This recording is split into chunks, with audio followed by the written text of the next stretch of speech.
जय श्री कृष्णा दोस्तों, बीएसएनआर फैमिली में आपका स्वागत है। दोस्तों, आज की वीडियो में हम संतान सुख प्राप्त करने का बहुत ही अद्भुत उपाय आपको बताने वाले हैं।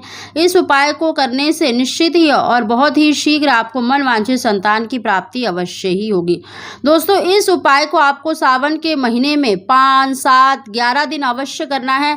आप अपनी इच्छा अनुसार कर सकते हैं। आपको लगातार 5 दिन या फिर 7 दिन या 11 दिन अवश्य इस उपाय को करना है। शिवजी की कृपा से आपको बहुत ही जल्दी संतान सुख की प्राप्ति अवश्य ही होगी। दोस्तों, कभी भी जब हम दुर्लभ योग में यानी सर्वार्थ सिद्ध योग में कोई उपाय करते हैं या कोई भी पूजा करते हैं तो उसका हमें कई गुना फल प्राप्त होता है। तो 28 अगस्त सावन का आखिरी सोमवार बहुत ही दुर्लभ योग बना हुआ है, सर्वार्थ सिद्ध योग है।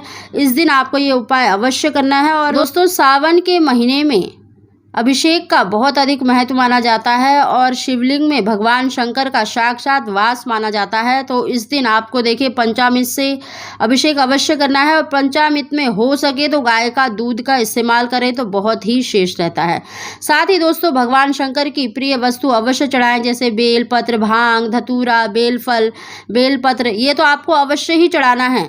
लेकिन जो हम आपको उपाय बता रहे हैं दोस्तों, आपको अपनी इच्छा अनुसार देखिए 5, 7 या 11 की संख्या में बेलपत्र लेने हैं और पहले दिन आप जितनी संख्या में बेलपत्र चढ़ाते हैं मतलब आपको लगातार उतने ही बेलपत्र कंटिन्यू मतलब चढ़ाते रहना है।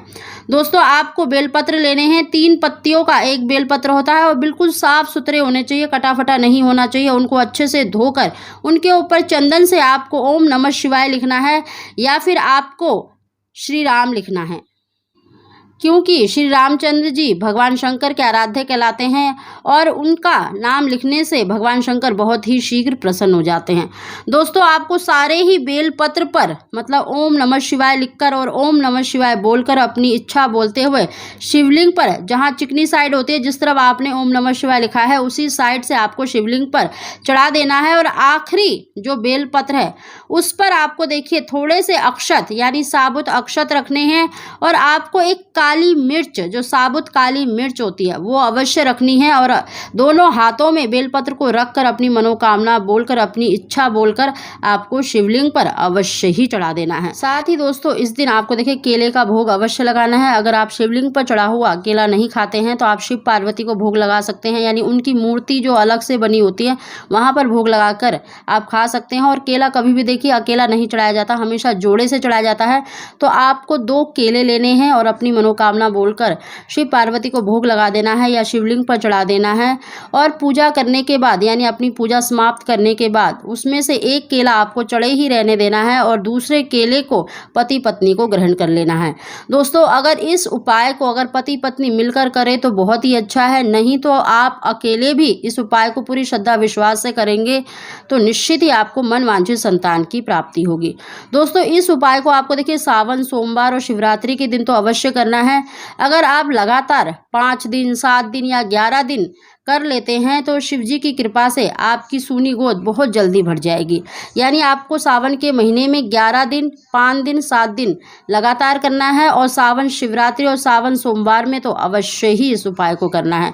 और इस दिन बहुत ही अद्भुत योग भी बना हुआ है, तो इस योग को अपने हाथ से ना जाने दें। इसमें पूजन अवश्य करें, हो सके तो पति पत्नी मिलकर करें और अभिषेक के लिए गाय का दूध का इस्तेमाल करें तो बहुत ही श्रेष्ठ रहेगा।